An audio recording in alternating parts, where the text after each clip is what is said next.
ये तो साक्षात जगन्नाथ भगवान हैं, ये कोई सामान्य नहीं समझना, इनको कोई लक्कड़ पत्थर की मूर्ति नहीं समझना, साक्षात भगवान। हमारे यहाँ किसी परंपरा में ऐसा है कि मूर्ति को इसके एक चिन्ह के रूप में माना जाता है, कहीं ऐसा विधान होगा या किसी के विचार है। उन्होंने प्रतीकात्मक जो है मूर्ति को स्वीकार किया है कि ये भगवान का प्रतीक है, पर हमारे आचार्यों ने ये स्वीकार किया है कि ये प्रतीक नहीं है, ये साक्षात भगवान है। जगन्नाथ जी साक्षात भगवान है, वेंकटेश भगवान साक्षात भगवान है, बद्रीनाथ जी साक्षात भगवान, बाकी बिहारी जी, राधा रमन लाल जी, राधा वल्लभ लाल जी साक्षात भगवान। इनमें आप भेद दृष्टि करोगे, पत्थर दृष्टि, पदार्थ दृष्टि करोगे तो ये अपराध होगा, क्योंकि ये साक्षात भगवान है। इन्होंने भक्तों के साथ लीलाएं करी। और जगन्नाथ जी तो महाराज क्या कहना, ये तो खाने पीने वाले ठाकुर जी हैं, बढ़िया खूब खाते भी हैं, खवाते भी हैं। यहाँ जगन्नाथ जी में भगवान साक्षात अन्न में, प्रसाद में प्रतिष्ठित। वो अन्न जो दिखाई पड़ रहा है, प्रसाद दिखाई पड़ रहा है, वो अन्न नहीं है, वो साक्षात जगन्नाथ जी। आप प्रसाद को घर लेकर जाते हो तो महाप्रसाद को तो भगवान उसके साथ में विद्यमान। और ऐसा नहीं समझना चाहिए कि ये अन्न है, उसमें साक्षात भगवत दृष्टि होनी चाहिए, वहां प्रसाद में प्रतिष्ठित है। इसलिए जगन्नाथ जी के प्रसाद को एकादशी में ग्रहण करने पर भी दोष नहीं, अन्यान्य अन्न को ग्रहण करने में दोष है, क्योंकि अन्न में उस दिन पाप का वास है। पर अन्न बुद्धि है तो तब कुछ कहा नहीं जा सकता। और यदि जगन्नाथ जी के प्रसाद में प्रसाद बुद्धि है तो उस प्रसाद का त्याग नहीं करना चाहिए। किसी प्रकार प्रसाद सामने आ जाए तो ज्यादा न ले सको तो एक कण उसका नियम से ले लेना चाहिए।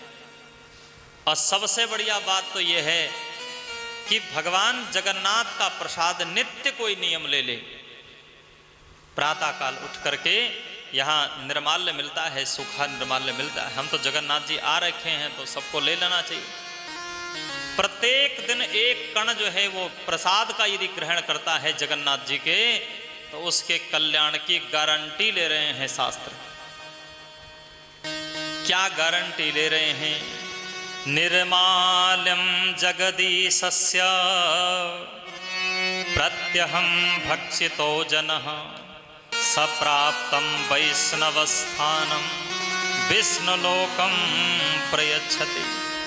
एक कण को ही भगवान जगन्नाथ जी के निर्माल्य को प्रतिदिन ग्रहण करता है तो शास्त्र गारंटी ले रहे हैं वो वैष्णव स्थान को, भगवत पार्षदत्व को प्राप्त हो जाता।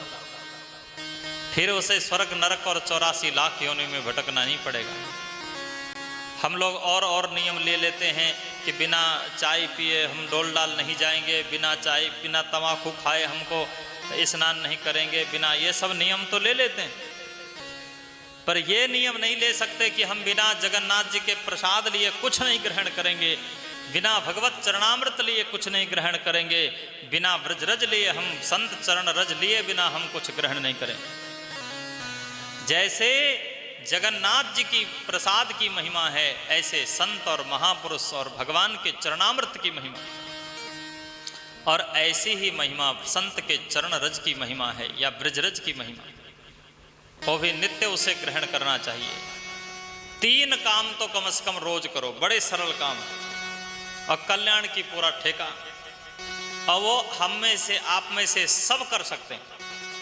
उसमें से पहला काम है भगवान श्री जगन्नाथ जी के निर्माल्य को नित्य ग्रहण करना, और दूसरा काम है किसी संत महापुरुष की चरण रज अथवा किसी तीर्थ की, अयोध्या, वृंदावन, चित्रकूट आदि की चरण रज, जो रज है उस रज को ग्रहण करना। और तीसरा काम है भगवान या भगवान के भक्तों के चरणामृत को नित्य लेना। स्नान किया उसके बाद ये काम करो, उसके बाद दूसरा काम करो, उसके बाद जो मर्जी खाओ पियो, जैसे मर्जी करो। ये 3 काम, कितना समय लगता है बताओ, कितना सरल काम। और हम स्वयं करते हैं इसलिए कह रहे हैं, नहीं करते होते तो नहीं बोलते। गुरुजनों की कृपा से हम ये तीनों काम रोज करते हैं। नित्य जगन्नाथ जी का निर्माल्य लेना और नित्य ब्रजरज को लेना और नित्य भगवत चरणामृत और संत चरणामृत को ग्रहण करना, गुरु चरणामृत को ग्रहण करना, क्योंकि अन्न में जगन्नाथ जी विद्यमान। एक ऐसी कथा है, एक बिल्कुल सच्ची घटना। एक कोई आचार विचारी ब्राह्मण, अब कभी कभी ऐसा होता है आचार विचार का भी थोड़ा अहंकार हो जाता है। जितना धन संपत्ति का अहंकार नहीं होता उतना त्याग तपस्या का अहंकार उससे ज्यादा हो जाता है। आचार विचार अपने आचरण के भाव से जगन्नाथ जी का दर्शन करने के लिए आए और जगन्नाथ जी का प्रसाद किसी ने उनके सामने रख दिया कि लो इस प्रसाद को ग्रहण करो। तो चावल को हमारे शास्त्रों में कच्चा अन्न माना जाता है, मतलब उसमें छुआछूत भेदभाव इसका बड़ा विचार रहता है। छुआछूत मैंने ऐसे दूसरी तरीके से मत लेना, मैंने इसमें जूठा सकरा इसका विचार करना पड़ता है चावल में विशेष। तो जगन्नाथ जी का महाप्रसाद कोई सामने लेकर आया और कहा कि आप प्रसाद लीजिए। उन्होंने कहा अरे मैं ब्राह्मण हूँ, मैं आचार विचारी हूँ, मैं किसी के हाथ का छुआ नहीं खाता, मैं स्वयं अपना प्रसाद बनाकर खाता हूँ, ले जाओ ये प्रसाद, मैं तुम्हारे हाथ का ये दाल भात कच्चा भोजन करूंगा। ये कह करके उन्होंने जगन्नाथ जी के प्रसाद का अपराध कर दिया और उनमें बड़ा भारी दोष लग गया। महाराज इसका जो है बड़ा भारी दोष लग गया और इसका परिणाम क्या हुआ? परिणाम ये हुआ कि उनके सारे शरीर को थोड़ी ही देर में लकवा मार गया, पूरा शरीर डैमेज हो गया, न हाथ काम करे, न पैर काम करे, न जुबान काम करे, न कुछ नहीं।